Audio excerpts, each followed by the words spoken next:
Bismillahirrahmanirrahim. Assalamualaikum warahmatullahi wabarakatuh. Alhamdulillah, innal hamdalillah nahmaduhu wa nasta'inu wa nastaghfiruh wa na'udzu billahi min shururi anfusina wa min sayyiati a'malina.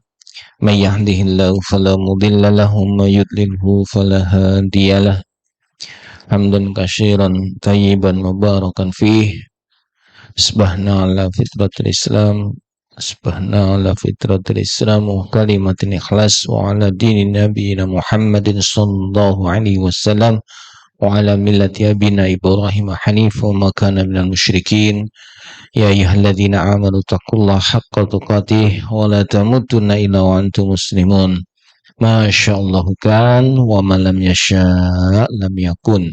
La haula wa la quwwata illa billahil aliyyil azim. Seperti biasa sebelum kajian dimulai, mari bersama-sama menambah pundi-pundi pahala dengan membaca surat Al-Ikhlas 10 kali, berzikir 10 kali, dan bersalawat 3 kali. Moga-moga Allah merahmati kita semua. Amin. Mari kita mulai. A'udzu billahi minasyaitonir rajim. Bismillahirrahmanirrahim. Qul huwallahu ahad, Allahus samad, lam yalid wa lam yulad wa lam yakul lahu kufuwan ahad. Bismillahirrahmanirrahim. Qul huwallahu ahad, Allahus samad, lam yalid wa lam yulad wa lam yakul lahu kufuwan ahad. Bismillahirrahmanirrahim. Qul huwallahu ahad, Allahus samad, lam yalid wa lam yulad wa lam yakul lahu kufuwan ahad. Bismillahirrahmanirrahim. Qul huwallahu ahad, Allahus samad, lam yalid wa lam yulad wa lam yakul lahu kufuwan ahad. Bismillahirrahmanirrahim. Qul huwallahu ahad, Allahus samad, lam yalid wa lam yulad wa lam yakul lahu kufuwan ahad. Bismillahirrahmanirrahim. Qul huwallahu ahad, Allahus samad, lam yalid wa lam yulad wa lam yakul lahu kufuwan ahad. Bismillahirrahmanirrahim. Qul huwallahu ahad, Allahus samad, lam yalid wa lam yulad wa lam yakul lahu kufuwan ahad. Bismillahirrahmanirrahim. Qul huwallahu ahad, Allahus samad, lam yalid wa lam yulad wa lam yakul lahu kufuwan ahad. Bismillahirrahmanirrahim. Qul huwallahu ahad, Allahus samad, lam yalid wa lam yulad wa lam yakul lahu kufuwan ahad. Bismillahirrahmanirrahim. Qul huwallahu ahad, Allahus samad, lam yalid wa lam yulad wa lam yakul lahu kufuwan ahad. La ilaha illallah wahdahu la syarika lah, lahul mulku wa lahul hamdu wa huwa ala kulli syai'in qadir. La ilaha illallah wahdahu la syarika lah, lahul mulku wa lahul hamdu wa huwa ala kulli syai'in qadir. La ilaha illallah wahdahu la syarika lah, lahul mulku wa lahul hamdu wa huwa ala kulli syai'in qadir. La ilaha illallah wahdahu la syarika lah, lahul mulku wa lahul hamdu wa huwa ala kulli syai'in qadir. La ilaha illallah wahdahu la syarika lah, lahul mulku wa lahul hamdu wa huwa ala kulli syai'in qadir. La ilaha illallah wahdahu la syarika lah, lahul mulku wa lahul hamdu wa huwa ala kulli syai'in qadir. La ilaha illallah wahdahu la syarika lah, lahul mulku wa lahul hamdu wa huwa ala kulli syai'in qadir. La ilaha illallah wahdahu la syarika lah, lahul mulku wa lahul hamdu wa huwa ala kulli syai'in qadir. La ilaha illallah wahdahu la syarika lah, lahul mulku wa lahul hamdu wa huwa ala kulli syai'in qadir. La ilaha illallah wahdahu la syarika lah, له الملك وله الحمد وهو على كل شيء قدير. اللهم صل على سيدنا محمد وعلى آل سيدنا محمد كما صليت على سيدنا إبراهيم وعلى آل سيدنا إبراهيم وبارك على سيدنا محمد وعلى آل سيدنا محمد كما باركت على سيدنا إبراهيم وعلى آل سيدنا إبراهيم في العالمين إنك حميد مجيد. اللهم صل على سيدنا محمد وعلى آل سيدنا محمد كما صليت على سيدنا إبراهيم وعلى آل سيدنا إبراهيم وبارك على سيدنا محمد وعلى آل سيدنا محمد كما باركت على سيدنا إبراهيم وعلى آل سيدنا إبراهيم في العالمين إنك حميد مجيد. اللهم صل على سيدنا محمد وعلى آل سيدنا محمد كما صليت على سيدنا إبراهيم وعلى آل سيدنا إبراهيم وبارك على سيدنا محمد وعلى آل سيدنا محمد كما باركت على سيدنا إبراهيم وعلى آل سيدنا إبراهيم في العالمين إنك حميد مجيد. الفاتحة. أعوذ بالله من الشيطان الرجيم. بسم الله الرحمن الرحيم. الحمد لله رب العالمين الرحمن الرحيم مالك يوم الدين إياك نعبد وإياك نستعين اهدنا الصراط المستقيم صراط الذين أنعمت عليهم غير المغضوب عليهم ولا الضالين. آمين. Moga-moga yang membaca surat Al-Ikhlas dibangunkan istana di surga oleh Allah Ta'ala. Moga-moga yang berzikir kepada Allah dilipat gandakan pahalanya, ditinggikan derajatnya, diampuni dosa-dosanya, diberi kebaikan oleh Allah Ta'ala, dilindungi dari gangguan syaitan yang terajam dan kejahatan makhluk Allah lainnya. Moga-moga yang bersolawat kepada Nabi kelak mendapatkan syafaat di yaumul qiyamah. Moga-moga dikasih rahmat oleh Allah dan dimasukkan ke dalam surga. Amin. Allahumma amin ya rabbal alamin. Minum dulu, Bu. Bismillah.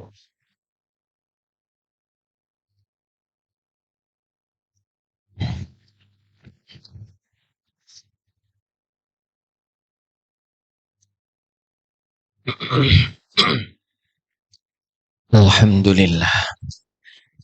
Ibu-ibu, barang siapa yang membaca bismillah sebelum makan dan minum, diakhiri dengan alhamdulillah setelah makan dan minum, maka Allah akan redha kepadanya. Maka kalau kita ingin Allah redha kepada kita, jangan lupa setiap sebelum makan atau minum baca bismillah. Tidak bismillahirrahmanirrahim, cukup dengan bismillah. Akhiri dengan hamdalah. Alhamdulillah. Tidak alhamdulillahirabbil alamin. Cukup alhamdulillah. Jelas ya, Bu?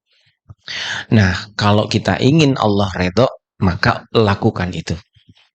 Maka Ibu diingat-ingat selalu kalau kita makan minum langsung ingatnya Allah.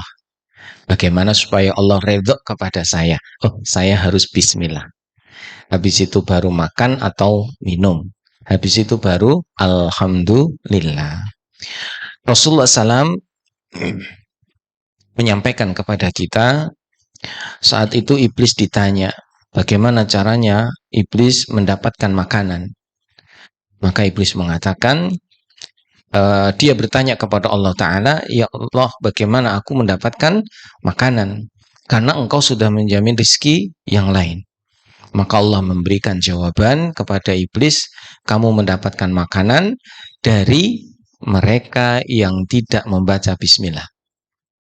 Jadi kalau kita ada, bukan kita ya, ada yang makan atau minum tidak membaca bismillah, maka setan akan mendapatkan makanan pula, minuman pula. Jadi makanannya iblis dan para setan adalah makanan minuman yang tidak disebut asma Allah, bismillah. Jelas ya Bu. Jadi kalau kita lupa baca itu ya berarti ya wis berbagi rezeki. Padahal radiniake ya.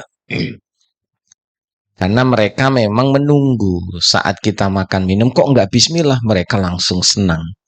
Berarti mereka langsung mendapatkan makanan. Nah, kalau ibu makan ternyata tadi lupa, aduh iya mau rung bismillah. Maka baca apa? Bismillahi awaluhu wa akhiruhu. Langsung setan itu memuntahkan kembali apa yang sudah dimakan. Mereka akan mengatakan, aduh celaka, tidak jadi kenyang. Karena dimuntahkan lagi. Karena kita membaca bismillah sebelum mengakhiri makan dan minum. Maka jangan lupa bismillah. Kalau lupa, bismillahi awaluhu wa akhiruhu. Ya bismillah awal dan akhir. Ini ya Bu, dua pelajaran pada saat kita makan minum, mengingat Allah redho untuk kita, redho kepada kita. Dan yang kedua, kalau kita lupa baca bismillah berarti ya akan dimakan minum oleh setan dan tentara-tentaranya. Ini mohon disampaikan juga kepada suami, kepada anak-anak, supaya memiliki kebiasaan. Kalau ibu makan bareng dengan suami, makan bareng dengan anak-anak, selalu ingatkan, jangan lupa bismillah gitu. Kalau kita nggak mendengar sendiri, ya ingatkan saja, jangan lupa bismillah gitu, sebelum memulainya. Jadi supaya kita bisa mendapatkan keberkahan dari apa yang kita makan dan minum. Dan semua yang dimakan dan minum akan dimintai pertanggungjawaban. Karena itu merupakan nikmat dari Allah Ta'ala. Nah, semua nikmat akan ditanyakan. Makanya kalau kita makan minum, baca hamdalah, moga-moga bertambah nikmat yang lainnya. Amin. Allahumma amin. Ini Ibu ya, berkaitan dengan makan dan minum. Afwan Ustadz. Siap. Ya, sebelum dimulai ini karena jamaah banyak. Iya, diatur dulu. Tolong ibu-ibu untuk maju. Minta tolong. Sini aja enggak apa-apa Bu, sini ngadep saya. Ya, ini yang depan-depan nih, ngadep sini juga enggak apa-apa. Karena saya enggak nulis kok. Jadi madep saya itu sebelahnya Ibu. Ibu siapa nih? Monggo situ bisa.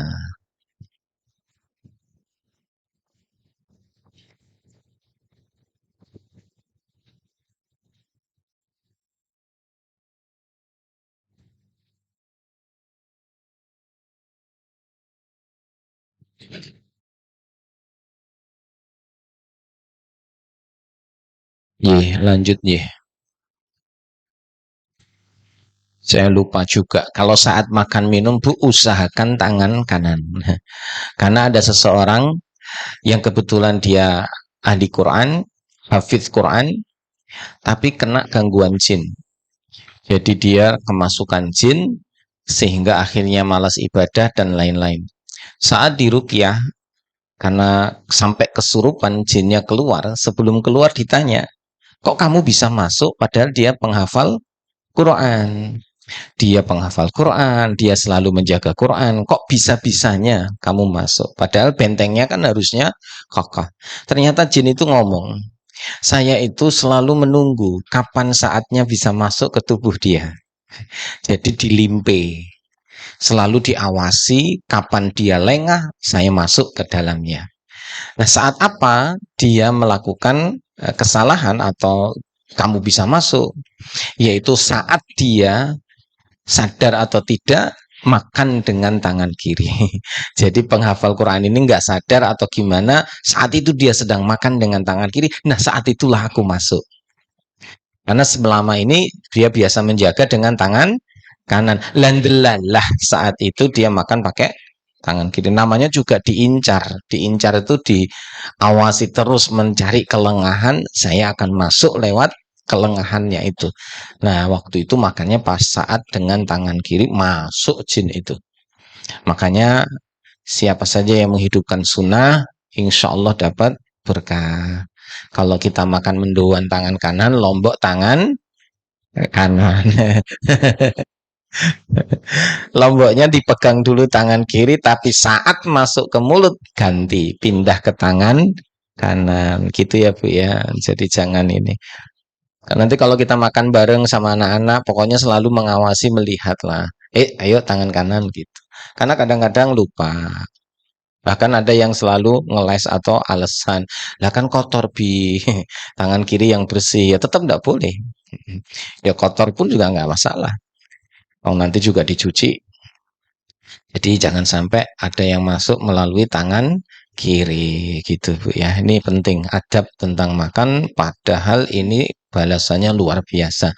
Allah redha kepada kita dan menambah nikmat dengan yang lainnya.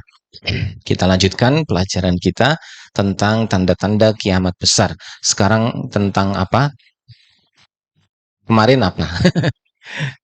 Yang pertemuan sebelumnya hadir, buka catatannya. Kemarin pengikut Dajjal. Pengikut Dajjal udah apa saja sampai mana? Coba yang catatannya bagus mana? Pinjam sebentar. Pinjam. Nah ini nih yang belakang, yang belakang. Dia dapat pahala duluan nih. Masya Allah. Ya. Mm, mm. Nah ini ya. Dajjal. Ini oh iya, siap Dajjal. Pengikut Dajjal ini. Oke, sudah. Atur suwun. Nah, berarti lanjutannya Dajjal sampai turunnya Nabi Isa alaihissalam.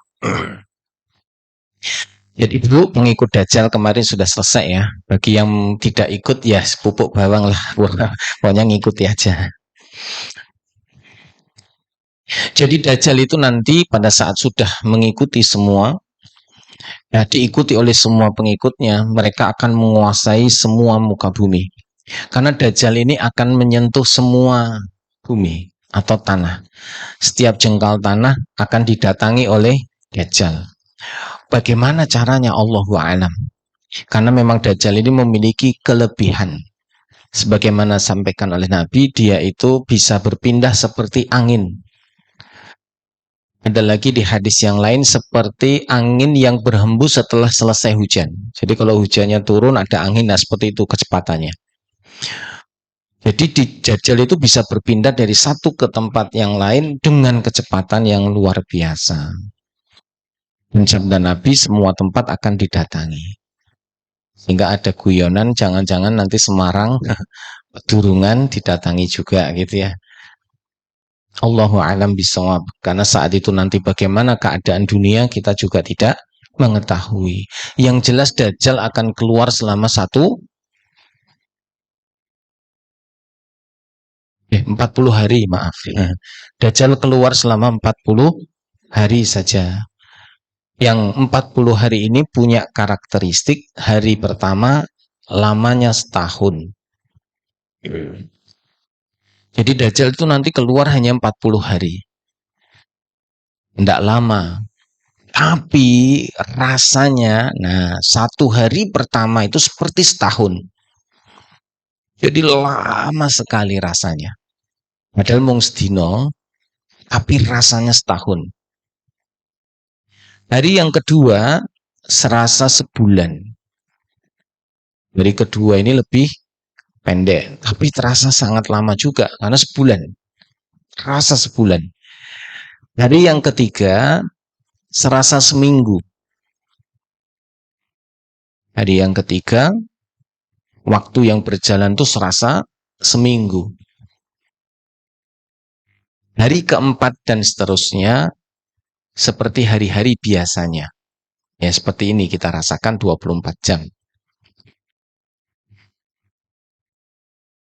Maka ulama sepakat Dajjal itu nanti keluar selama 1 tahun, 1 bulan, 1 minggu, 36 hari.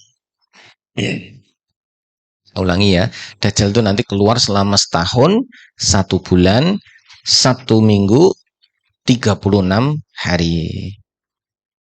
Sebetulnya ya 40 hari toh, tapi yang 3 hari pertama ini waktunya terasa berbeda. Yang dimaksud terasa itu berarti berjalan sangat lambat. Jadi sehari neng ora barbar gitu loh. Jadi misalnya kan kalau terbit matahari pagi, terbenam nanti sore itu lama nggak terbenam mataharinya itu. Jadi lamanya luar biasa, serasa setahun. Nah saat itu sahabat bertanya, ya Rasulullah bagaimana orang-orang saat itu nanti sholatnya? Karena waktu itu tidak sama lagi, tidak seperti hari-hari yang dilalui seperti biasa. Kata Rasulullah, mereka besok sholatnya dengan mengira-ira saja.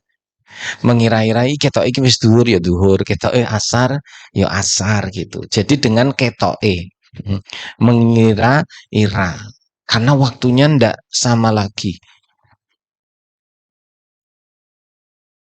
Jadi sehari ini rasanya suwine ra karuan. Nah, ini kebalikan dengan sabda Nabi, kiamat tidak akan terjadi hingga waktu berjalan terasa cepat. Saya ulangi, kiamat tidak akan terjadi hingga waktu berjalan terasa sangat cepat. Terasa begitu cepat. Jadi kiamat itu tidak akan terjadi hingga waktu itu dirasa sangat cepat. Setahun serasa sebulan.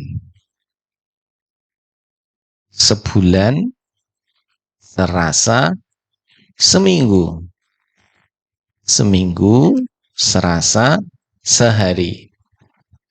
Sehari serasa 1 jam. 1 jam serasa sekedipan mata. Jadi cepat banget. Kira-kira ini sudah kita rasa belum? Sudah ya. Kita cepet menok wis tahun baru meneh. Ya Allah, padahal baru kemarin 2022, sekarang 2023. Wis tanggal piro iki? Tanggal 21 ya. Ya Allah, tanggal 21 wis ninggal ke Januari. Ya Allah, cepet ra karuan. Tidak terasa anak-anak sekolah yang tadinya SD lu wis SMA. Mau nih cilik lu wis kuliah.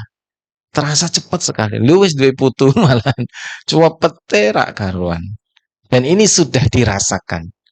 Berarti menunjukkan memang kiamat sudah semakin dekat. Jadi kiamat tidak akan terjadi hingga waktu itu berjalan begitu cepat luar biasa.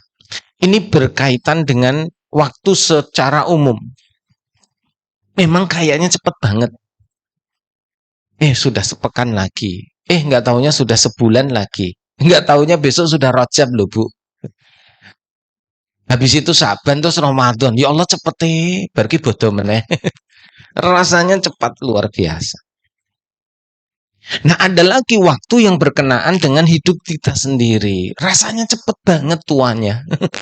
Rasanya cepet banget umur bertambah. Rasanya cepet banget waktu itu berlalu dengan diri kita. Lu nggak tahu nih wis duwe putu. Kemarin baru melahirkan, sudah mantu, baru duwe putu, cepet banget. Waktu yang kita lalui diri sendiri aja sudah terasa sangat cepat. Dan ternyata kecepatan waktu dirasa sangat cepat karena apa? Manusia di akhir zaman sangat sibuk. Karena orang yang semakin sibuk, waktu itu berjalan semakin cepat. Bukan waktunya yang berjalan cepat, rasanya cepat. Jajal wis ibu-ibu arep kondangan jam 11. Prepare berapa jam? Katakan 1 jam ya. Maka jam 10 start mandi. Hari itu habis mandi kan berbahas dandan macam-macam. Kuwi wis doyak karo bojone sing lanang. Cepet to, Mas. Iya yo kok sik kok jam cepet men to ki. Nah, betul ndak? Hari kita itu rasanya kok jamnya cepet men sing lanang apa meneh sing wah wis paling gampang nguyah-uyah sudah cepet selantik. Apa meneh? Entek apa nih tengklenge yang ku tuku ning Bu Rahmadi ngono ya tuku ning Nyamleng nek entek. Nah ini Bapak Ibu-ibu ya, Bapak Ibu biasanya pengajian ada Bapak Ibu. Jadi memang terasa cepat kalau orang itu sedang sibuk. Dan sebaliknya waktu itu terasa lambat bagi orang yang nganggur, yang santai, yang tidak punya aktivitas. Coba bayangkan tuh orang yang tiduran itu rasanya kok sore sore suwi mentoh, ora sore-sore. Rasanya kok suwi banget ora sore larang ngapa-ngapain. Tapi kalau orang itu melakukan aktivitas luar biasa, contoh, ini hari Sabtu, besok hari Ahad, hari Senin, Senin katanya cuti bersama.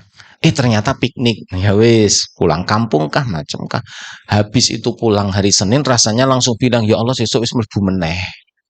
Ya, kok wis kerja meneh gitu. Duh, padahal wis liburan sedino, rasanya burung liburan. Kok kurang banget, betul ya? Nah, ini waktu terasa begitu cepat. Tapi kalau nggak sibuk, ya sudah, rasanya lambat. Dan waktu paling lambat itu waktu pada saat kita menunggu seseorang. Aku suwi banget. Nunggu ya, janjian jam 10. Nah, kurang 10 menit kita udah datang. Wis takut, tekan di Allah. Padahal mau kurang 10 menit neh. Kenapa? Menunggu. Jadi sesuatu kalau ditunggu itu rasanya lama. Tapi kalau nggak ditunggu rasanya cepat luar biasa. Inilah namanya relativitas waktu. Dan Rasulullah sabdanya benar. Memang di akhir zaman waktu itu terasa cepat sekali karena orang-orang di akhir zaman ternyata banyak kesibukannya. Sibuk apa? Yo macam-macam. Ono sibuk ngurusi akhiratnya, ono sibuk ngurusi duniane. Dan paling akeh ngurusi dunia akhirnya rampung-rampung sampai ojol itu loh Bu, muangkat saurunge matahari terbit balik sampai matahari terbenam loh. Kowe kok cek kurang, urung rampung, urung bar-bar, ya Allah, target urung tercapai. Wis bener-bener. Kemarin tuh di Mix Semar ada nggak kerjaan buat saya? Karena saya ojol ngejar 50.000 sehari kok saat ini susahnya minta ampun gitu. Padahal sudah mati-matian istilahnya begitu. Nah ini orang ngejar dunia rasanya waktu begitu luar biasa. Karena memang semakin lama orang semakin banyak kesibukan. Dan kesibukan orang Indonesia paling banyak adalah pegang HP.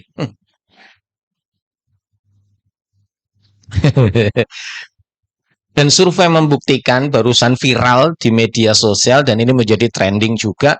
Ternyata di dunia ini Indonesia termasuk paling lama megang HP setiap hari minimal 5 jam.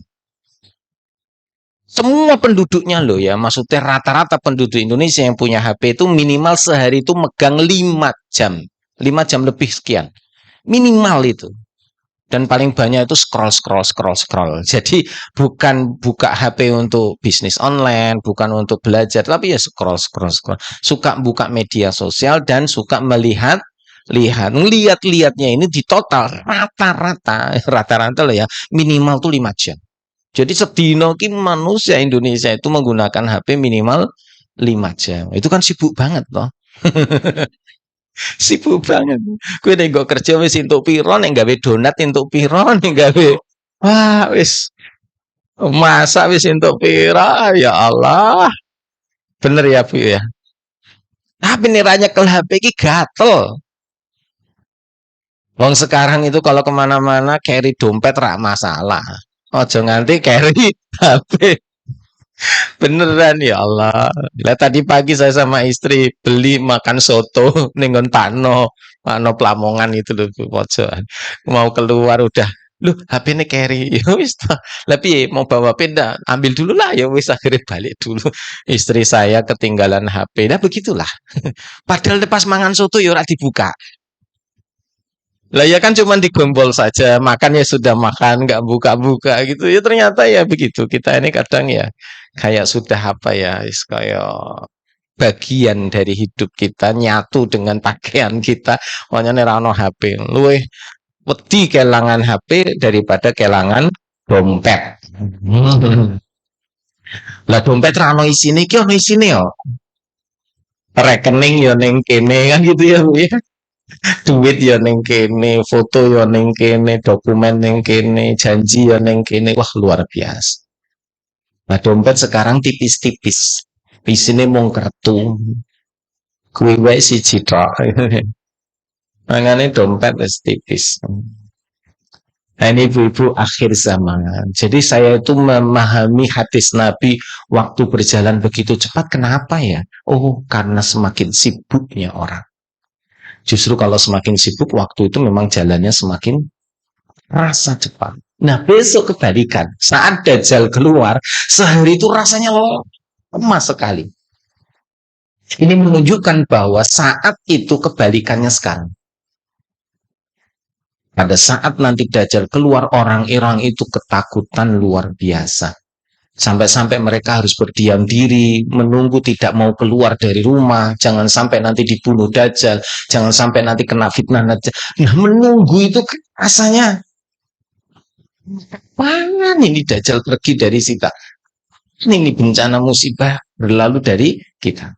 Jadi nanti kebalikannya, saking pentingnya, saking susahnya, itu waktu tuh rasanya sulit biang atau gitu. Nah, gitu loh, Bu. Jelas ya. Jadi kebalikan dengan sekarang. Nah, ibu-ibu yang dimuliakan Allah, maka kita berusaha kalau sama-sama dikatakan Nabi di akhir zaman ini waktu berjalan cepat, ya gunakan waktu yang diberikan Allah ini dengan sebaik-baiknya. Jadi kalau kita sibuk, orang lain juga sibuk. Kalau bisa sibuknya kita, manfaat dunia, manfaat akhirat. Saya ulangi ya Bu, di luar sana orang pada sibuk. Kita juga sibuk. Semua orang sih sibuk. Cuman yang membedakan sibuknya kita sama mereka, kita sibuk untuk manfaat dunia, sibuk untuk manfaat akhirat. Jangan sibuk dunia tok. Kalau bisa ya dunia dan akhirat. Artinya manfaat dunia itu ada kemanfaatan untuk dunia kita. Karena toh semua yang manfaat di dunia ini insya Allah akan membawa dampak manfaat untuk akhirat kita.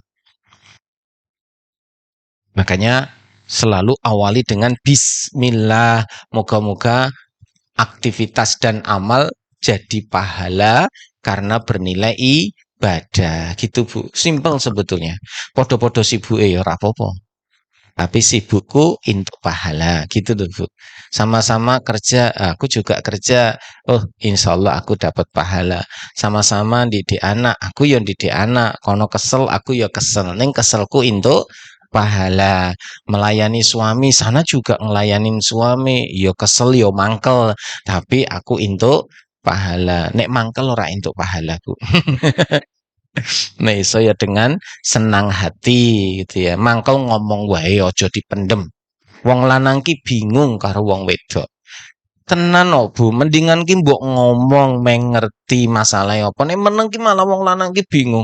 Piye gini. Wong wedok ki nek nesu ki ana loro Bu. Siji ngomyang terus. Iki berarti nesu. Sing keloro meneng tok. Lagi nesu juga. Di meneng ya nesu, ngomyang ya nesu, kan serba bingung wong lanang ki. Aduh ya Allah. Wis dinengke ora ana omongan ya serba salah. Dilayani padu tambah nesu ya salah. Aduh memang ya sudahlah. Mila punya istri itu harus disabari karena memang makhluk halus. Kudune dialusi ya gitu ya Bu ya. Ya Allah, wis istimewa, wis istimewa. Moga-moga ahli surga semua lah. Amin ya Bu ya. Moga-moga kita semua berada di surga dengan keluarga besar kita. Amin. Kembali ya Bu, jadi Dajjal tuh besok keluar 1 tahun, 1 bulan, 1 minggu, 36 hari. Tapi selama itu menguasai semua bumi. Semua tempat dikunjungi. Kecuali Mekah Madinah. Nah, jadi kecuali Mekah Madinah. Karena kota Mekah dan Madinah dijaga oleh malaikat semua pintu-pintunya. Jadi kota Mekah, kota Madinah itu memiliki pintu masuk. Nah, setiap pintu gerbangnya dijaga 2 malaikat. Jadi pintu gerbangnya itu ada penjaganya, tidak terlihat malaikat. Dan malaikat itu membawa pedang. Nah, pedangnya ini kalau menebas Dajjal, ya mati Dajjal. Pedangnya malah malaikat. Nah, yang bisa melihat dan tahu adalah ya Dajjal sendiri. Manusia tidak ada yang tahu. Termasuk tanda kiamat semakin dekat dan termasuk tanda kedatangan Dajjal semakin dekat adalah manakala Dajjal itu menyebutkan satu kalimat yang disebutkan oleh Nabi SAW saat nanti Dajjal keluar. Kemarin keluar dari mana? Khurasan, diikuti oleh Yahudi Asbahan. Kemudian mereka itu langsung masuk ke Jazirah Arab terlebih dahulu. Jadi nggak langsung ke Indonesia. Jadi rodok tenang wewe soalnya Indonesia kok carry mbuh. Karena pusatnya Islam itu ya di Jazirah Arab, Mekah, Madinah. Maka pada saat keluar dari Iran, dari Khurasan ini langsung menuju ke Timur Tengah. Nah, saat itu Dajjal berada di Bukit Bergaram. Catat banget ini. Bukit Bergaram ini namanya Jabal Habsyi. Jabal itu ya gunung. Habsyi namanya. Bukit ini bergaram. Nah, Bukit Bergaram ini katanya kalau diukur 7 kilo dari Madinah. Jaraknya itu 7 kilometer dari Madinah. Tempatnya tinggi, wong itu bukit. Rasulullah menyebutkan saat nanti Dajjal naik ke Bukit Bergaram atau Jabal Habsyi itu, dia menunjuk ke arah timur, yaitu ke arah Madinah. Dan dia mengatakan, aku tidak bisa memasuki Madinah karena 7 pintu gerbangnya dijaga oleh malaikat. Nah, itu. Jadi Dajjal bilang, aku tidak bisa masuk ke Madinah karena 7 pintunya dijaga oleh malaikat. Dan malaikat itu kata Dajjal membawa pedang. Di hadis yang lain pedang dari neraka. Di hadis yang lain penjaganya 2. Karena ini riwayatnya banyak. Nek disimpulkan kalau mau ke Madinah ya harus melalui 7 pintu gerbangnya. Setiap pintu gerbangnya ada 2 malaikat. Setiap malaikat membawa pedang. Pedangnya dari neraka. Kemudian menunjuk lagi dan lihat itu adalah istana putihnya Ahmad. Jadi Dajjal mengatakan lagi itu adalah istana putihnya Ahmad. Yang dimaksud istana putih ini adalah Masjid Nabawi. Masjidnya Rasulullah SAW. Yang dimaksud Ahmad itu ya Muhammad Rasulullah SAW. Jadi Dajjal ya kenal. Meskipun dikurung sekian lama ngerti. Ora usah takok-takok. Kayak kok ana apik men masjid apa kae? Masjid sapa to? Dajjal wis langsung ngerti banget. Wis langsung ngerti lah. Ora sinau padahal. Nah, ini menunjukkan tanda kedatangan Dajjal sudah sangat dekat adalah ini, nubuah Nabi SAW.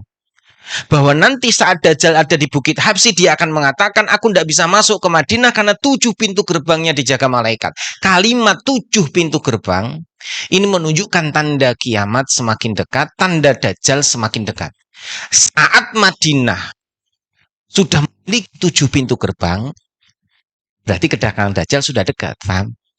Karena zaman dulu Madinah tidak punya pintu gerbang. Madinah tuh kayak Semarang gitu loh, Bu. Masuk lewat utara ya iso, selatan iso, barat iso, timur iso.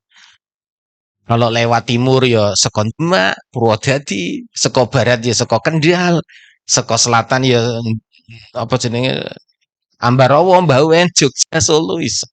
Utara ya numpak kapal. Ini apa namanya kayak laut ya, pelabuhan. Artinya masuk kota Semarang bisa lewat semua sisi. Dulu Madinah juga begitu. Mau datang ke kotanya Nabi, mau lewat mana saja bisa. Tapi sekarang enggak. Sekarang kalau mau ke Madinah itu hanya bisa lewat 7 pintu gerbang ini, 7 pintu. 7 jalan utama. Ada yang lewat A, ada lewat B, lewat C, lewat D, lewat terus hanya 7 ini, nggak bisa lewat yang lain.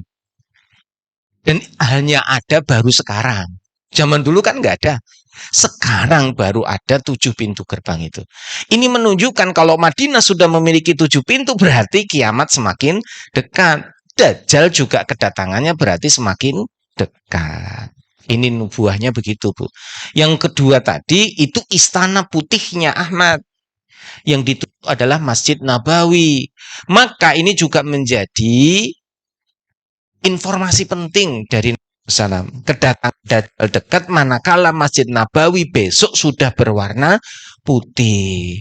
Nek Masjid Nabawi cik warnane ireng atau ndak berwarna putih cik suwi. Karena dulu Masjid Nabawi itu atapnya pelepah kurma. Dindingnya bata. Ya, nganu botora dilepo itu loh, Bu. Tanah. Tiang-tiangnya dari batang kurma. Tiangnya batang kurma, atapnya pelepah, terus dindingnya bata merah yang dibangun dari tanah-tanah liat di sana. Dan tidak memiliki lantai. Jadi ya tanah biasa. Sehingga kalau musim hujan, bukan musim hujan, sana tidak ada musim hujan. Kalau pas turun hujan, tidak ada yang sholat. Kenapa? Ya becek. Makanya ada sunnah nek udan sholat neng oma. Karena itu. Nah sekarang, iso nggo payung kok. Lagian nggak bakal becek wong marmer, granit, keramik, akhirnya tetap bisa sholat dengan nyaman. Nah dulu ndak. Nah, tidak mungkin Masjid Nabawi masih seperti itu. Ternyata perkembangannya luar biasa. Bagi yang pernah umroh dan haji, memang langsung menyaksikan bagaimana Masjid Nabawi ini benar-benar luar biasa. Dilihat dari atas ya putih. Lantainya marmernya putih. Kalau payungnya buka dari lihat atas ya putih. Belum dari angkasa, cahayanya dari lampu-lampu yang terang itu ya putih. Di dunia ini kalau dilihat dari angkasa, tempat yang putih itu cuma 2, Mekah, Madinah. Dan Madinah itu ya di Masjid Nabawi, Mekah itu di Masjidil Haram. Itu tempat yang tidak pernah gelap. Artinya terang. Siang ya terang begini, malam apalagi cahayanya berkilauan bersinar. Makanya Dajjal menyebut itu istih. Karena apa? Dilihat dari bukit bergaram itu warnanya putih. Gitu loh, Bu. Nah sekarang Masjid Nabawi sudah putih, berarti kiamat semakin dekat. Tanda Dajjal mau keluar juga sudah semakin dekat, gitu loh, Bu. Makanya yo yo wedi yo seneng yo seneng wong Masjid Nabawi tambah HP gitu ya. Tapi yo wedi. Sebagaimana sekarang viral Jazirah Arab mulai menghijau. Satu sisi seneng, wong biasanya tandus kan subur yo seneng toh, Bu. Wong biasanya rano tanaman hijau royo-royo dipandang enak, buat wisata nyenengke, kan seneng. Tapi malah wedi, berarti kiamat semakin dekat. Nek ngono rasa ditanami wae. Lah siapa sing nanemi wong itu Allah yang numbuhkan. Karena seringnya turun hujan dan salju di Jazirah Arab, terutama di Arab Saudi, akhirnya banyak tanaman pada tumbuh. Dan ini sudah dinubuahkan Nabi, kiamat tidak akan terjadi hingga Arab kembali subur, hingga Arab kembali ditanami atau ditumbuhi rerumputan dan sungai-sungai. Ada lagi hadis lain, kiamat tidak akan terjadi hingga Jazirah Arab dipenuhi kebun-kebun dan sungai-sungai. Berarti nanti sebentar lagi kita menyaksikan banyak rerumputan, banyak kebun-kebun dan sungai-sungai. Malah barusan ada danau loh, Bu, dadaan. Barusan. Biasanya kalau hujan turun itu langsung hilang. Sungainya langsung hilang airnya. Ini enggak, ngecembeng. Berarti langsung jadi danau. Wah, ini luar biasa. So nek piknik ning kono tambah banyak. Enggak cuman kebun kurma tok, enggak cuman ke Masjid Kuba, ke Jabal Uhud, nanti ada tambahan ke wadi. Wadi itu kayak danau mana, tempat padang savana mana, pokoknya tambah wapi. Tapi bagi orang yang beriman, justru ini menunjukkan kiamat semakin tambah dekat. Berarti kita harus semakin memperbanyak amal soleh gitu. Ya, sepiye meneh nggak bisa menolak. Tanda-tanda kiamat ini harus kita terima dengan harus dengan ilmu. Sehingga kita selalu mengingat Allah, selalu kembali kepada Allah. Itu ya Bu ya. Saya doakan moga-moga bisa berangkat umroh, berangkat haji, dan menyaksikan semuanya. Ya kabar baiknya haji kita insya Allah tahun ini, moga-moga tahun selanjutnya kembali penuh kuotanya. 200.000 sekian bisa berangkat. Jadi tidak, harganya naik, nah itu. Hampir 70 juta. Ya. Dan nanti naganya tahun-tahun berikutnya akan sama seperti Haji Plus. Jadi ya ratusan juta. Karena memang selama ini merasa beban negara subsidinya terlalu banyak. Sehingga nanti haji akan disamakan seperti haji swasta. Ya kudu bayar dewe gitu. Ya ora apa-apa, sing penting duit. Wong rezeki milik Allah. Yang mengundang kita jadi tamunya juga Allah. Nek Allah wis ngundang mbuh piye carane, kan gitu ya Bu ya. Makanya jangan mengecilkan hati kita. Aduh, engko nek duwite larang ra bakal iso mangkat lho. Lho, wong ana sing mangkat rasa bayar kok. Jelas ya Bu ya. Pokoknya kita punya nih, saya ulangi, punya nih, selalu punya niat. Karena niat aja udah dapat pahala. Oh niat yo ora bayar wae kok. Mosok ora gelem niat sing apik kan gitu ya. Niat saja dapat pahala, apalagi kesampaian dilipat gandakan pula ya. Semoga bisa ke sana semua lah. Terus yang umur sepuh-sepuh kemarin 65 dibatasi tidak boleh haji, sekarang boleh. Semua boleh. Bahkan yang sudah tua mau meninggal pun gak masalah. Asalkan syaratnya jelas ya, vaksin boosternya 4. Jadi kalau yang manula, vaksin booster harus sudah, vaksin boosternya 2 ya berarti ya. Berarti divaksin 4 kali. Vaksin 1, 2, booster 1, booster 2. Khusus manula. Jadi diperbolehkan sekarang. Karena memang vaksin ini ya termasuk ya salah satu cara lah. Ya programnya pemerintah.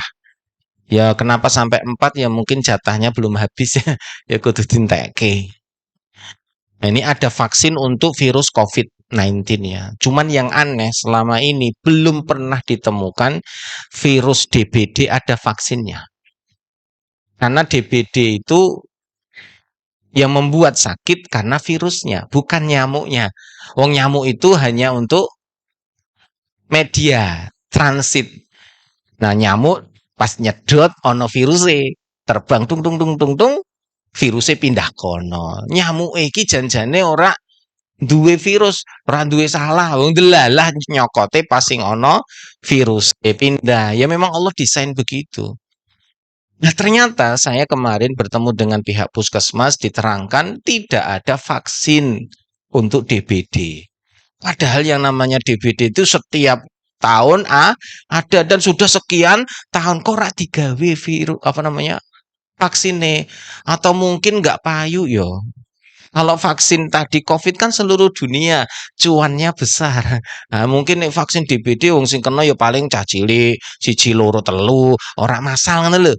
Nek gawe vaksin kan juga produksinya mahal ini. Mungkin dari sisi biaya mungkin ra menguntungkan rasa digawe sisan. Kayaknya kok gitu saya. Nah, memang orang itu kadang otak bisnis gitu. Nek ra menguntungkan rasa digawe malah ngrugeke. Nah ini kemarin dari puskesmas konon untuk mengatasi DBD terutama di kota Semarang tertinggi Banyumanik. Tembalang selalu nomor 2 kalau enggak nomor 3. Tembalang. Pokoknya daerah yang atas malah paling banyak kasusnya. Lah ini rencana kota Semarang menjadi pilot project pertama akan didatangkan nyamuk dari Jogja.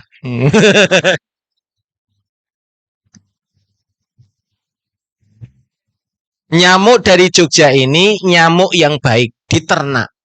Nah nyamuk yang baik ini dibawa ke Semarang supaya kawin dengan nyamuk yang ada di Semarang.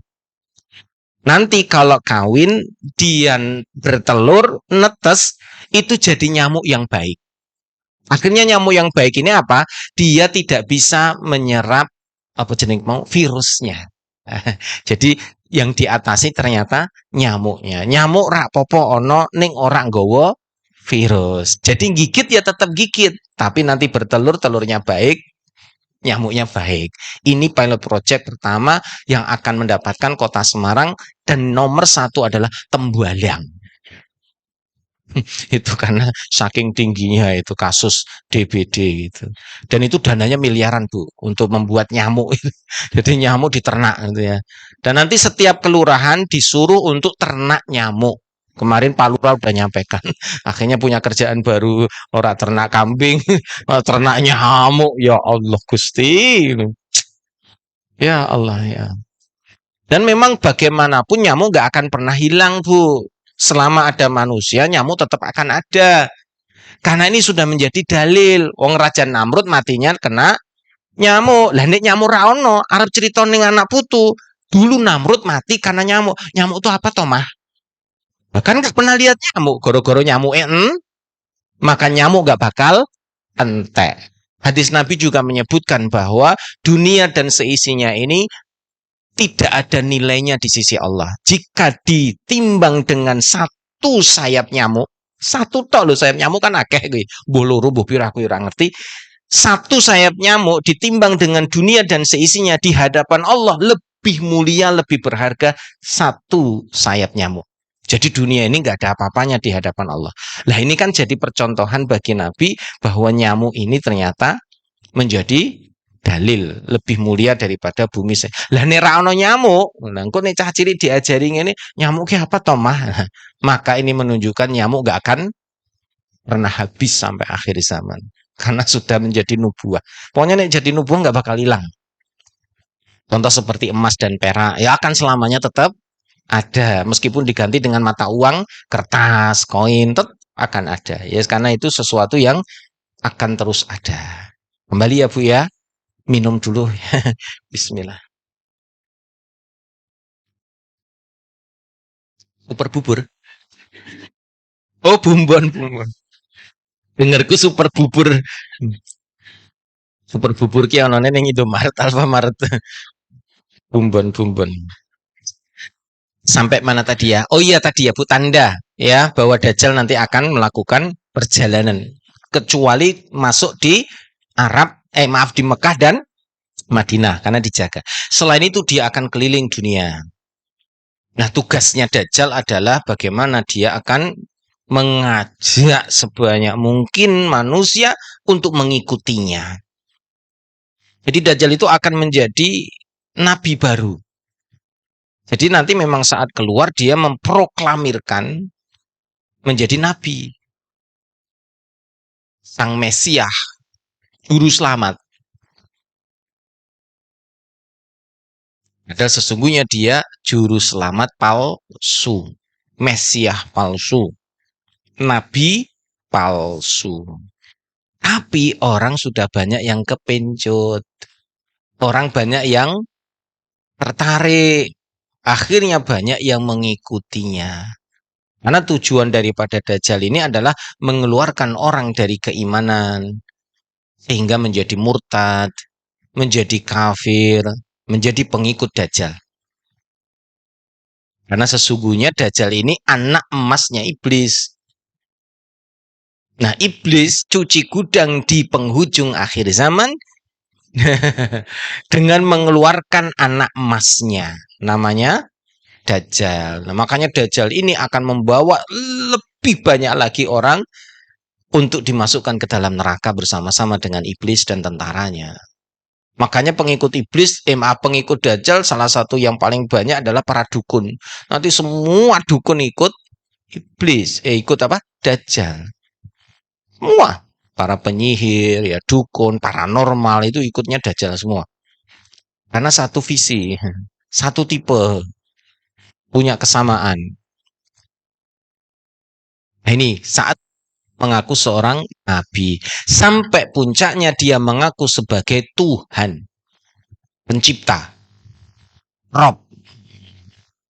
Jadi saat nanti setelah menjadi nabi, pengikutnya tambah banyak, akhirnya orang menganggap dia sebagai Tuhan. Dan dia memproklamirkan aku Tuhan. Dan yang ikut tambah banyak. Karena pada saat dia memproklamirkan sebagai nabi sampai puncaknya menjadi Tuhan itu, kelebihannya memang luar biasa. Sampai-sampai ulama dan itu memiliki kemampuan ilahiyah. Kemampuan ilahiyah itu kemampuan yang sebetulnya hanya dimiliki oleh Tuhan. Dimiliki oleh pencipta Allah. Kok Dajjal bisa? Lah itu disebut dengan kemampuan ilahiyah. Contoh, Allah atau Tuhan, kalau orang luar mengatakan what gitu ya, itu bisa menciptakan, bisa menghidupkan, bisa mematikan. Menciptakan itu berarti tidak ada menjadi ada. Yang hidup dimatikan ya bisa, yang mati dihidupkan ya bisa. Itu Allah. Yang belum ada tinggal bilang kun fayakun, jadi jadilah. Tapi Dajjal besok punya kemampuan itu.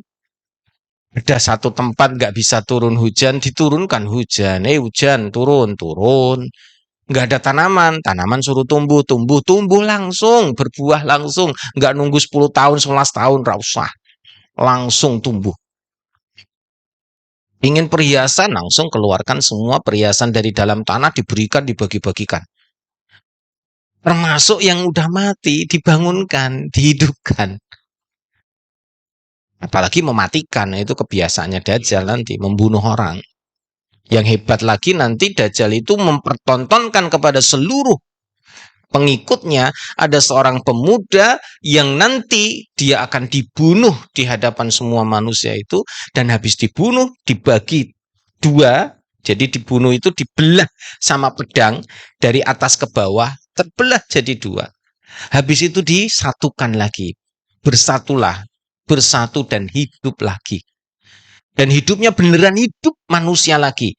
Bedanya dengan satu kisah, nanti Dajjal itu bisa membangunkan orang yang sudah mati di dalam kubur. Ini beda dengan kasus yang ini. Saya cerita dulu ya. Nanti Dajjal itu menunjukkan kemampuannya kepada seseorang. Kamu punya bapak ibu? Iya, sudah mati. Sudah, aku bisa menghidupkan lagi mereka. Tidak percaya. Kalau kamu bisa, Dajjal, aku akan mengikutimu. Semua pengikutnya menyaksikan itu. Akhirnya apa? Bapak ibunya yang ada di kuburan itu dibangunkan. Hidup lagi. Nah, dites. Anaknya nih ngetes. Bapak ibu kenal saya? Ya kenal toh, kowe kan si Tole gitu ya. Lahirku kapan? Kan tahun gini-gini wong dhisik lahirmu ngene-ngene. Wah, apal. Langsung dia percaya bahwa dia bapak ibunya yang asli. Padahal kata Nabi, yang ada di dalam tubuhnya bapak ibu ini adalah jin. Nah, ini memiliki kemampuan, dia selalu mengintai dan mengikuti si fulan ini, paham ya? Jadi dia ngerti sejarahnya macam-macamnya, masuk, oh ini bukan jin sembarangan ini, yang bisa masuk ke dalam jasad orang yang sudah mati kok bangun lagi itu kan aneh. Nek saiki ono, wah bener-bener ngedap-ngedapi, ya. Bener-bener luar biasa, menakutkan, langsung viral, diundang di podcast mana saja. Wong saiki opo-opo dadi viral, sad boy dadi viral, mandi lumpur ya dadi viral. Astagfirullahaladzim, Indonesia iki kaya ora ana kerjaan sing aduh, wis. Makane ra tau nonton TV meneh saiki. TV isine ya, tapi padha wae nonton ning HP. Sedih. Sampai Nikita Mirzani aku ya kenal. Aduh, ya Allah. Ya kan bermetu saka penjara saiki kasus karo Ivan Gunawan barang soalnya aduh akhirnya ya moco lah. Karena berita itu kadang notifikasi berseliweran, ya Allah, ya Allah. Skip.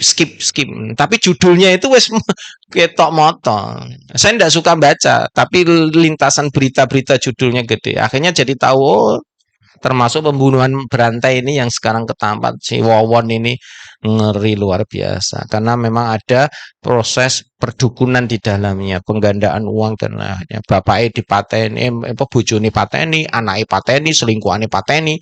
Wong dipateni, ya Allah. Sekian orang dibunuh, dia dikubur di dalam rumah. Ya Allah, kok yono ya. Ya sono sesuk memang akan tambah banyak lagi wong namanya kesetanan. Ya inilah akhir zaman. Maka kembali ya Bapak, ibu-ibu ya. Jadi besok Dajjal itu punya kemampuan membangunkan orang yang udah mati. Dan beneran itu. Padahal di dalamnya adalah jin. Tapi itu sudah membuat orang-orang itu mempercayai bahwa dia Tuhan. Kenapa bisa? Lah selama ini nggak akan ada yang bisa. Kok dia bisa? Wah ini beneran Tuhan ini. Ditambah lagi kasus yang kedua, nanti ada seorang pemuda yang kata Nabi pemuda ini sangat beriman kepada Allah, yang dia bertemu dengan Dajjal dan dia mengakui bahwa dia Dajjal, sang pendusta. Nah Dajjal ngomong, kamu mengatakan saya pendusta. Padahal saya ini Tuhanmu. Enggak, kamu pendusta. Kalau nggak percaya, aku akan bunuh kamu dan menghidupkan kamu lagi. Karena aku bisa menghidupkan dan mematikan. Nggak percaya. Oke, percaya. Ambil pedang, belah jadi dua. Mati, Bu. Orang menyaksikan semua. Di hadis yang lain, sampai dibawa kuda kanan dan kiri. Habis itu disuruh bersatu. Kembali jasad itu utuh. Dan utuhnya itu bukan kembali kayak film dikembalikan. Kembali meneng. Ya tetap sobek. Darahnya tetap ada. Maksudnya bukan kembali kisobek jadi rasobek mana itu film gitu. Ya beneran balik hidup lagi dan anehnya hidupnya itu benar-benar nyawa dia lagi. Kalau ruh diambil kan wis sembuh neng alam ruh, maaf di alam barzah. Nggak mungkin balik lagi urip. Beda sama tadi loh Bu, yang orang mati di dalam kubur yang dibangkitkan itu bukan rohnya dia, tapi jin. Nah kalau ini enggak, ruhnya dia. Bukan lagi jin. Ini yang menakjubkan terjadi di akhir zaman. Nah saat pemuda ini dihidupkan lagi, dialog lagi. Kamu sekarang hidup lagi, padahal barusan saya bunuh. Apakah kamu sekarang percaya kalau aku Tuhan yang bisa membunuh, mematikan, dan menghidupkan lagi? Akhirnya dia mengatakan, aku percaya. Tapi apa endingnya? Bahwa kamu benar-benar pendusta. Oh, kurang ajar. Bunuh lagi, bubuk, mati, dan nggak kembali lagi nyawanya.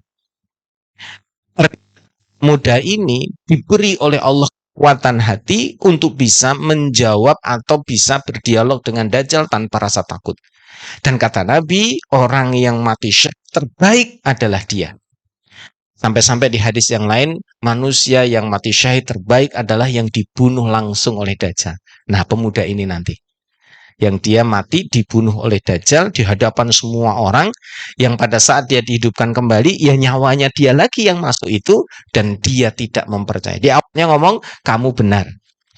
Bahwa ternyata kamu adalah Dajjal. Dan benar-benar sang pendusta. Wah, langsung dibunuh. Dan ini disabdakan oleh Nabi SAW dalam kisah yang sangat panjang. Dan ini menjadi bukti. Nah, konon Bu, ini kabarnya ya. Pemuda yang akan dibunuh oleh Dajjal ini sudah lahir. Jadi sudah lahir di Palestina. Dijaga oleh para ulama, jangan sampai konangan orang-orang Yahudi. Kalaupun konangan sama orang Yahudi, ya tidak bakalan bisa dibunuh juga. Karena yang akan membunuh siapa? Dajjal. Tapi ya tetap ikhtiar manusiawinya ya tetap kudu dijogo gitu ya Bu. Nah kenapa ini menjadi viral dan ini ternyata ada kabar yang mengejutkan ini? Karena pada saat di Palestina ini ada seorang ibu yang mau melahirkan. Nah ibu muda ini diantar oleh ibunya. Paham ya? Wanita yang sedang hamil diantar ibunya ke bidan, gampangnya gitu, ke puskesmas. Nah saat itu mereka nggak ada yang nganter, ketemu taksi, gampangnya nih sekarang angkot, dibawa oleh sopir angkot ke puskesmas. Setelah lahiran sama angkot ini dibawa lagi pulang. Nah di perjalanan bayinya ngomong, nah gitu loh Bu. Bayinya itu ngomong dan itu ajaiban luar biasa. Aku adalah pemuda yang besok akan dibunuh oleh Dajjal. Kaget ibunya, bayi, sopir angkotnya kaget. Akhirnya mereka membawa anak ini, bayi ini ke seorang ulama. Nah, seorang ulama ini ditemui dan mengabarkan itu. Lalai, bayi ini ngomong lagi. Wah, semakin langsung menguatkan dan ulama ini kemudian mengatakan jaga anak ini. Dan akhirnya semakin membesar menjadi balita remaja dijaga oleh beberapa para ulama. Jangan sampai ketahuan orang-orang Yahudi. Ini sekarang umurnya mungkin sudah belasan. Bukan baru balita, udah agak lama nih Bu. Ini sekarang udah mungkin ya SD atau SMP gitu mungkin sebentar lagi Bu. Dajjal ya sebentar lagi kok. Duh, wis medeni tok iki sini. Tapi tenang aja, orang beriman itu dijaga Allah gitu ya. Wedi ya wedi ning aja kewedian sampai kita akhirnya ndak ngapa-ngapain. Lu kira kerja nopo? Wis arep kiamat. Kira sekolah, oh besok Dajjal keluar ngopo sekolah? Tiwa sekolah bayari larang-larang sesuk ketemu Dajjal. Padha wae. Ah, bar kuwi arep gawe omah, kok Pak gawe omah? Rasa ra wis Pak jarine Ustaz Farid Dajjal arep metu kok Dajjal teko rene ambruk kabeh ngono. Pamane ana dukon wae. Tiwas gawe omah dukon. Jangan ya. Ya tetap kita normal saja. Wong itu kita meraih pahala, bukan meraih dunia. Saat kita bangun rumah untuk kebaikan, ya insya Allah dapat pahala. Nyekolah ke anak dapat kebaikan, ya insya Allah dapat pahala. Delalah sebelum kita membawa keberhasilan, ternyata ada banyak sekali musibah bencana, ya tetap untuk pahala. Gitu yang diraih itu Bu, jangan kemudian ngelukro. Orang kemarin di Pucang Gading itu ada bapak-bapak ndak mau kerja gara-gara senengin delok YouTube tentang seri akhir zaman.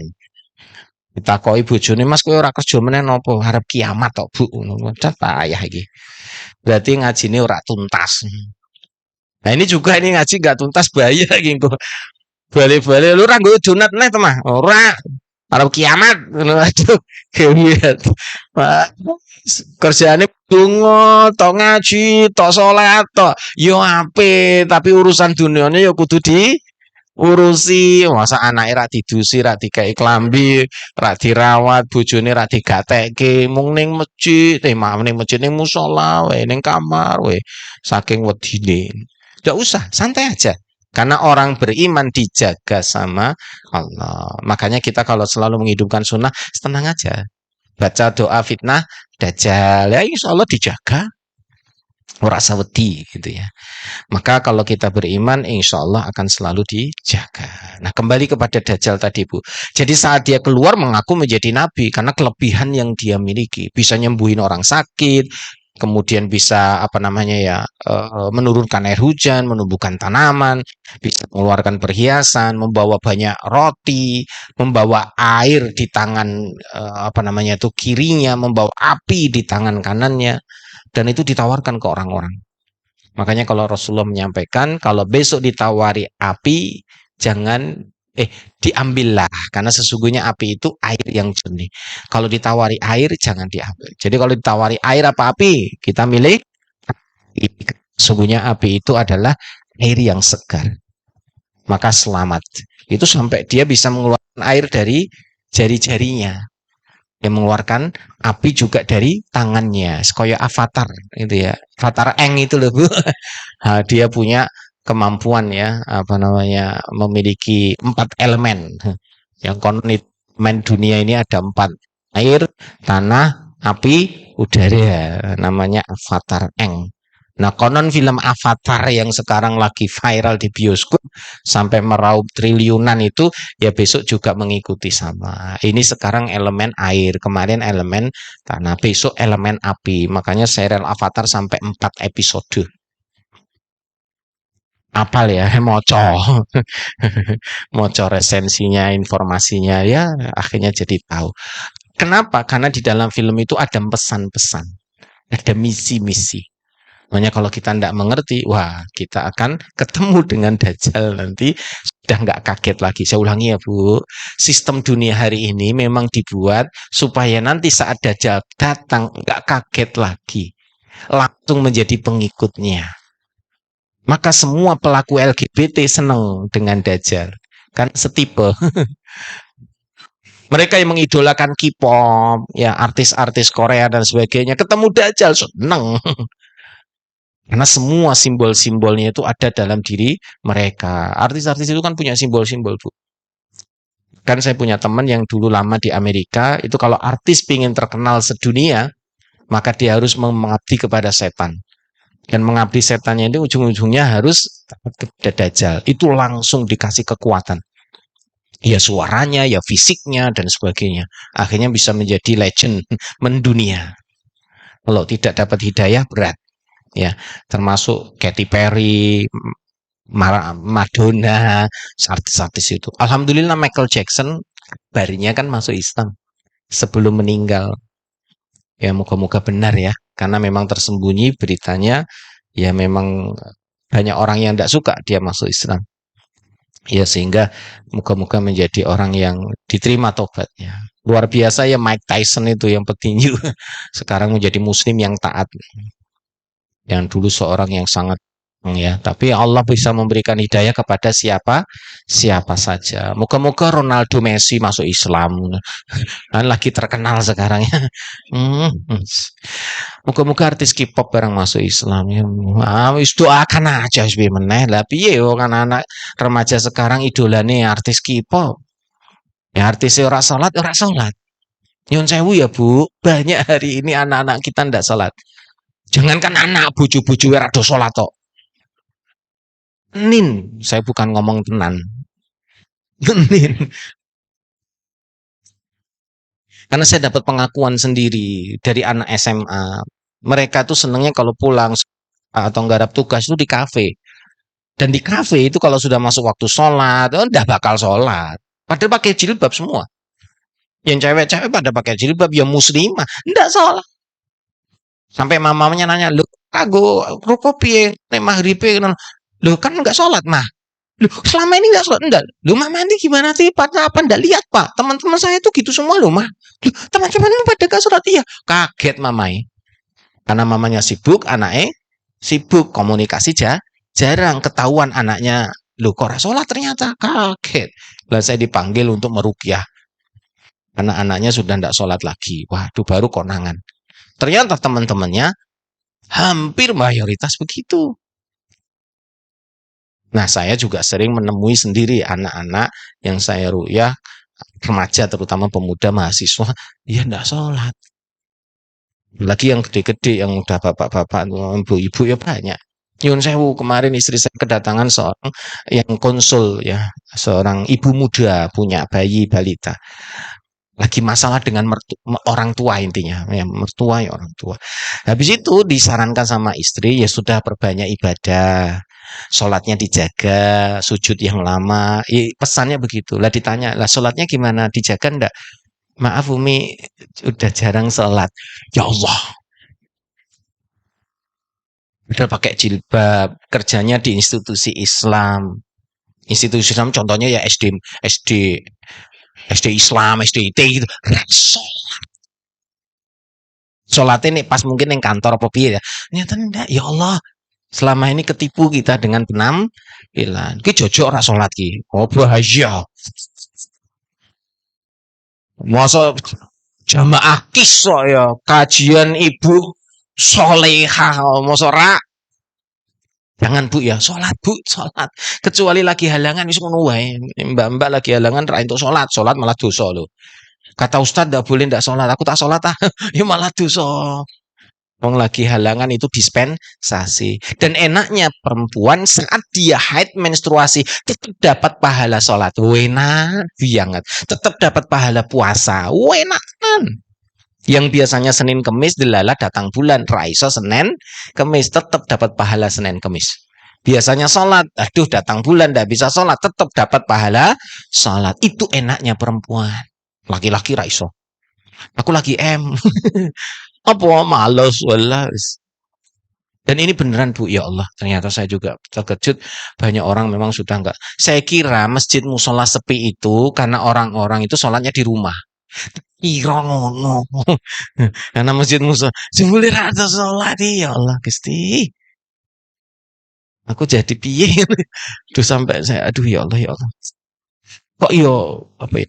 Tertipulah dengan serius Bu, tertipu dengan penampilan. Kadang kalau ada yang di ruqyah itu saya tanya, sholatnya gimana Mas? Balang-balang Ustaz, karung guyu kok. Kayak no ya Allah.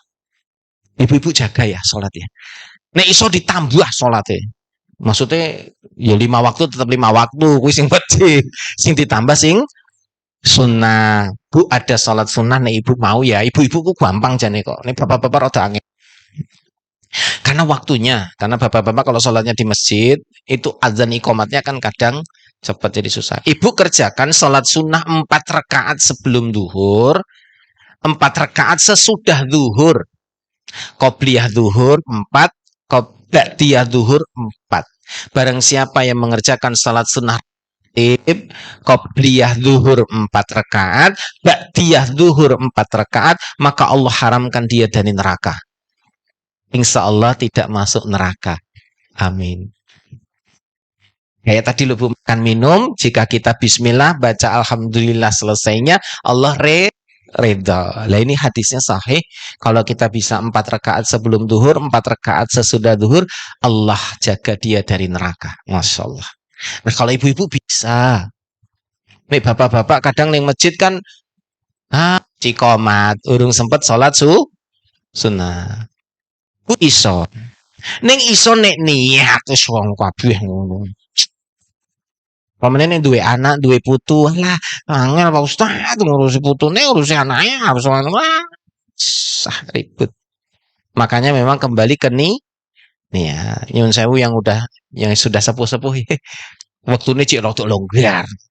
Nek iso salate tambah, Bu. Salate tambah, aja mung wajib tok. Nggo sangu ning akhirat sing wakeh.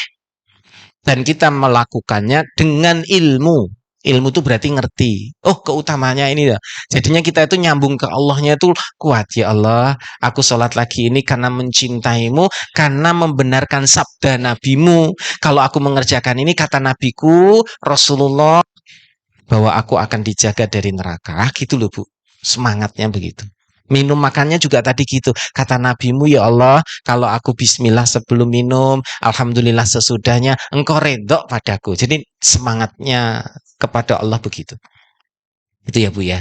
Lah ini contoh. Jadi kita memperbanyak amal soleh dengan ilmu. Ya nanti pelan-pelan kita belajar. Saya nggak ngerti nih, sebulan tiap Sabtu ada ya ngaji ya? Gitu, maksudnya tiap Sabtu pertama siapa, Sabtu kedua apa, Sabtu pertama apa temanya? Oh fikih, hah? Oh fikih ya, sudah sampai fikih apa? Lo fikih kok tafsir, Al-Ikhlas kan berarti tafsir. Terus yang minggu kedua kita, Ustaz Salahuddin, oh ya, minggu ketiga saya ya, keempat setelah saya nanti besok.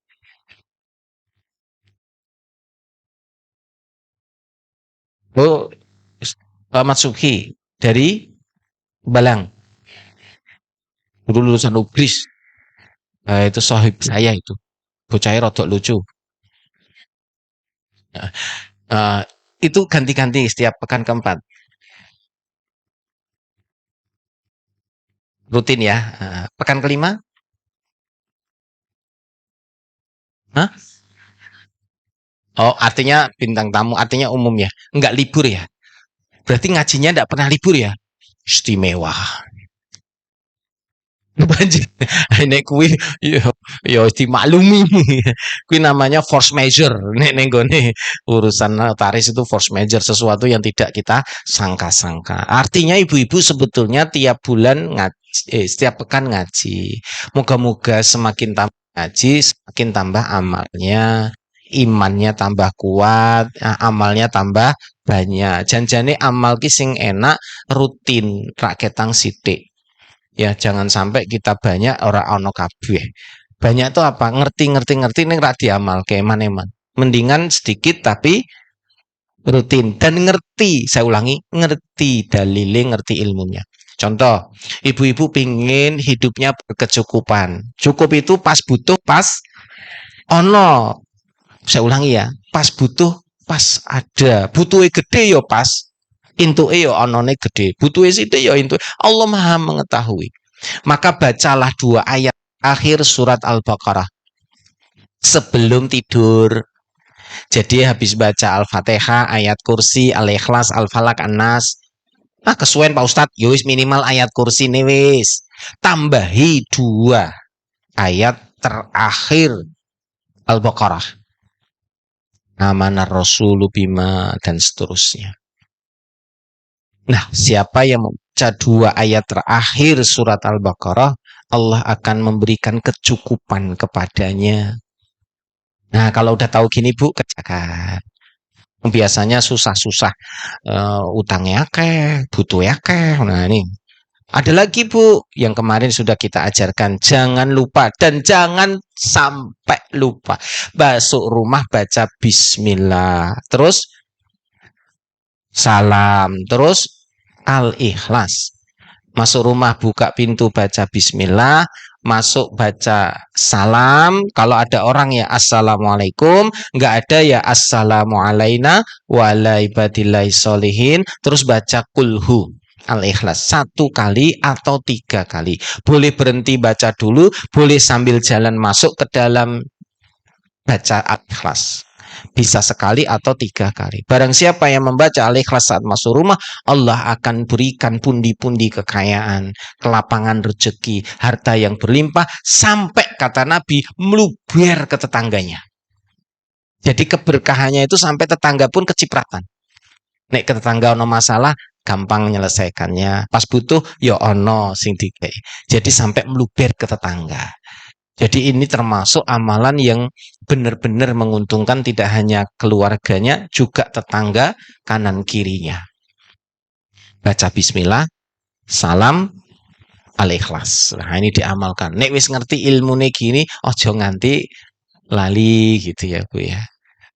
Penting. Ini kadang-kadang jarang dikerjakan. Insya Allah juga dilindungi dari gangguan setan, gangguan jin. Ya. Moga-moga berkah berlimpah. Ada yang mau nanya? Moga siap.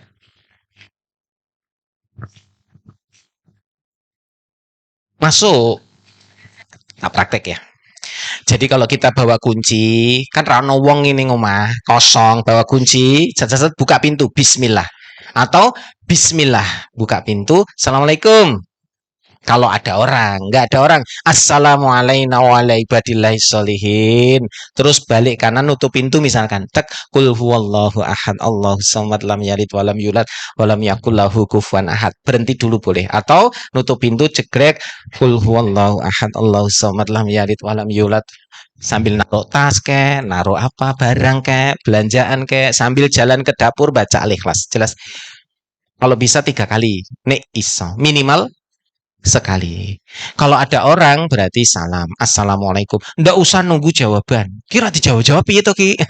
Nggak usah. Pokoknya salam, assalamualaikum. Dah. Masuk baca itu. Nggak usah nunggu jawaban. Gitu ya. Ada lagi? Di. Kopi apa dia? Ya. 2 kali salam. Meskipun 1 kali salam juga bisa, tapi secara jumhur ulama dan memang yang paling sering dilakukan oleh Nabi 2 salam. Artinya 2 rakaat salam, 2 rakaat salam. Jelas ya? Ada lagi? Ih. Siap.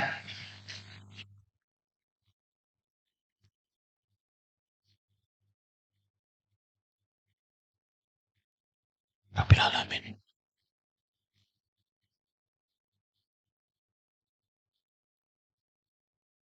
Ya.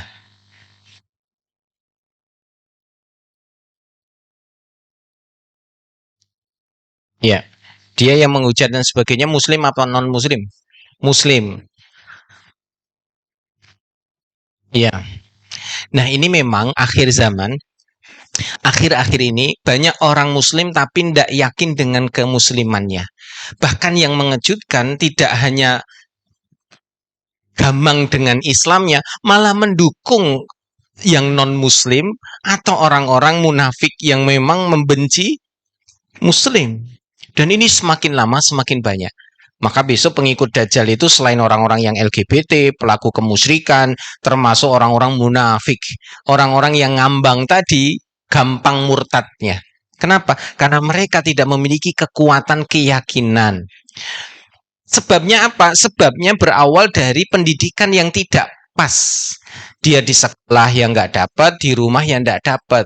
dapatnya di pergaulan media sosial, umumnya begitu. Nah, ini repot. Maka kalau kita yang mendapati itu, jika kita memiliki ilmu, yo kandani, ajak debat. Nek duwe ilmu nih, contoh teman saya, dia punya ilmu, diajak debat. Alhamdulillah akhirnya mereka kembali ke Islam, semakin kuat, semakin bagus. Ya karena punya ilmunya. Nek ran duwe ilmu nih, rasa debat. Nanti jangan-jangan kita sendiri, oh heading, wah malah heading, kitanya malah goyah. Jelas ya. Kalau kita ndak. Nah, kalau bisa, kalau punya niatan bagus, aja ngaji. Oh, aku nek ngono aku ra iso jelaske, aku ra iso nerangke. Aku ra ngerti ra ilmune. Tapi aku duwe guru, yo melu yo takja. Ha, mau diajak ngaji, alhamdulillah. Ora gelem wis rasa layani. Kenapa? Habis energi kita. Kalau kita debat belum karuan dia akan kembali ke Islam dengan kuat. Daripada energi kita habis, ya sudahlah. Amalmu, amalku. Sing penting aku wis ngajak sing apik, nyontoni sing apik. Engko nanti perhitungan ketahuan di yaumul kiamah. Sopo sing beruntung dan siapa yang merugi. Dah gitu. Neng ojo dibenci. Biarin doain.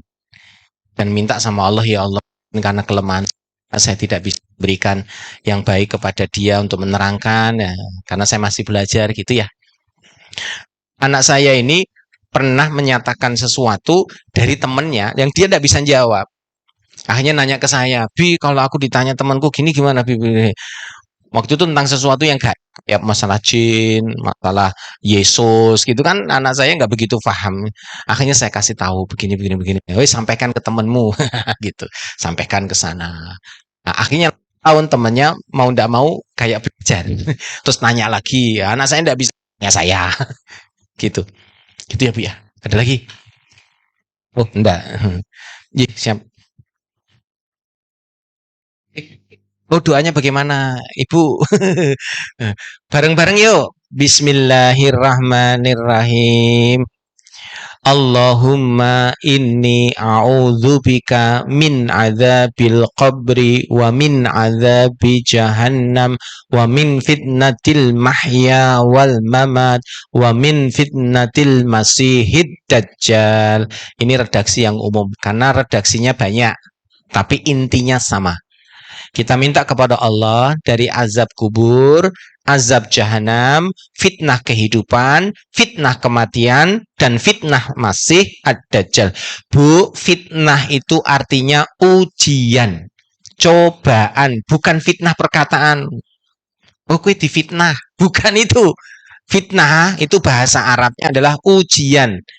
Nek fitnah akeh namanya fitan. Saking akeh ujian itu namanya fitnah. Nah, ujian, cobaan, masalah itu namanya fitnah. Nah, kita minta kepada Allah perlindungan dari fitnah kehidupan, ujian kehidupan, fitnah kematian, ujian kematian, dan fitnah al-masih ad-dajjal.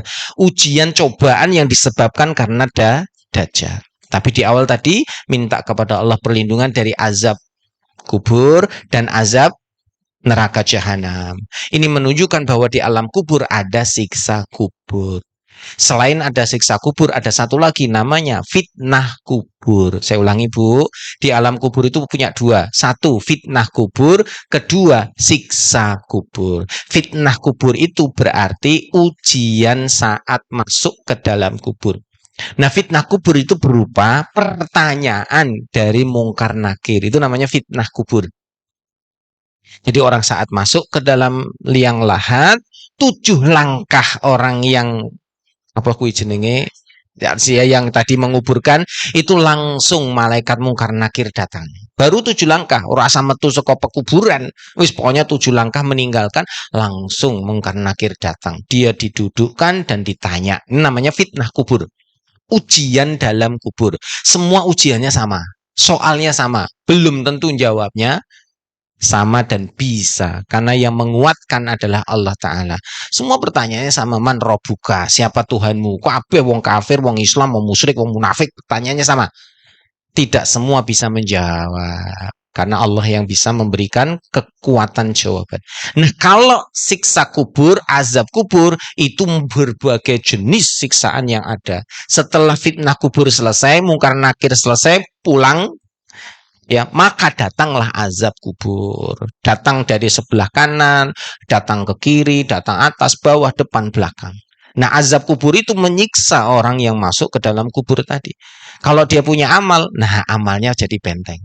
Mau disiksa dari sebelah kanan, salate ngalangi. Siksa dari sebelah kiri, posone ngalangi. Siksa dari atas, Al-Qur'ane ngalangi. Siksa dari bawah, sedekahnya ngalangi. Terus amal yang dia punya. Setelah siksa kubur itu tidak berhasil, maka siksa kubur itu meninggalkannya. Kemudian amal-amal yang tadi yang melindungi langsung berubah menjadi sosok yang rupawan. Nek lanang yo ganteng, nek wedok yo ayu. Jadi bukan sosoknya nek lanang sing mati wayu nerek yo ora. Nek ibu-ibu yang meninggal, wah sosoknya ganteng itu sing ngancani aku, enggak. Sosok yang rupawan seperti karib sahabat. Nek ibu wedok ya nanti rupawannya wedok. Nek lanang ya rupawannya laki. Faham maksudnya ya? Jadi yang menemani adalah sesosok seperti manusia yang rupawan. Sampai-sampai orang itu yang meninggal itu mengatakan belum pernah sampai diucapkan ya. Belum pernah kata Nabi, aku melihat orang serupawan kamu. Di dunia itu tidak ada yang setampan itu. Nek cantik, secantik kamu itu tidak pernah. Siapa kamu? Saya adalah amal-amalmu. Dan aku ditugasi oleh Allah untuk menemanimu hingga hari kiamat. Langsung alhamdulillah ya Allah seneng banget. Nah ini tunggu karo wong sing wahyu ngono kan ya seneng toh, Bu. Lungguh karo wong sing ganteng, ambune wangi, apik, enak seneng. Jajan sing sebelahe ora tau wadus, rambutnya awotan, mambu sih sana isine stres tok. Itu nanti yang di alam kubur banyak dosa maksiat. Disiksa kanan kiri kena kabeh. Ternyata apa? Tidak punya amal yang bisa memberi benteng. Akhirnya amal-amal buruknya bersatu menjadi sosok yang paling buruk. Dan orang itu mengatakan belum di dunia aku melihat orang seburuk kamu. Orang yang paling buruk di dunia kayak apa wajahnya itu lebih ngeri lagi. Dan baunya busuk. Wis enak bulas. Terus benar-benar menyusuk di hati. Ditanya, kamu siapa? Saya adalah amal-amalmu yang buruk dan akan menemanimu sampai hari kiamat. Aduh, celaka. Aduh, celaka banget. Konconi ngono tok stres. Apalagi sampai hari kiamat ngrungokke sampai hari kiamat. Tambah suwi meneh. Stres. Itu udah siksaan luar biasa. Ya, ini namanya azab kubur, Bu. Tadi doanya seperti tadi. Nah, yang belum hafal, klik di Mbah Google. Tulis doa fitnah dajjal, nanti keluar semua itu ya, nanti dihafalkan. Nek urung apal ya di print, tempel setiap dipajang, dihafalin ya Bu ya. Bismillah, moga-moga jamaah KIS hafal semua, amin. Oke, barakallahu fikum. Ada lagi? Yes ya, monggo Bu, minumnya dihabisin. Ya, jamaah KIS yang dalam hati Allah, minta tolong dibuka di grup kajian ya, grupnya kita sama Ustadz Farid sudah saya kirim. Di situ saya barusan mengirimkan YouTube tanda-tanda kiamat besar yang bagian kedua. Nah itu kayaknya nih masih sedikit yang ngasih jempol ya. Mari kita berpartisipasi bersama ya. Ini kok kayaknya sepi-sepi banget ya. Jadi insya Allah ini ya. KIS ini bisa memberikan kemanfaatan ya, bertambahnya ilmu untuk jamaah ya dengan adanya YouTube itu. Nah, sudah dibuka yang tulisan biru dibuka sudah. Nah, jazakumullah khair ya. Nanti kalau ya gitu. Nanti untuk Ustadz yang selanjutnya ya, pemateri silahkan nanti. Apabila ketinggalan materinya bisa dilihat di situ. Itu aja ya. Yeah. Alhamdulillah untuk infak hari ini mendapatkan Rp986.000. Alhamdulillah. Ya. Kami ucapkan juga jazakumullah khairan untuk para donatur Kangen Water dan snack yang sudah diberikan Ibu Sri Murni, Ibu Dwi Ningsih, Ibu Nurhida dan Ibu Sum. Semoga Allah berkahi harta dan keluarga panjenengan semuanya. Ya. Baik, semoga kita senantiasa mengagungkan ilmu, jalan dalam menuntut ilmu, serta guru yang telah menjadi perantara sampainya ilmu kepada kita. Demikian, insya Allah kita bertemu lagi di pekan keempat dengan pemateri yang berbeda. Jazakumullah khairan. Assalamualaikum warahmatullahi wabarakatuh.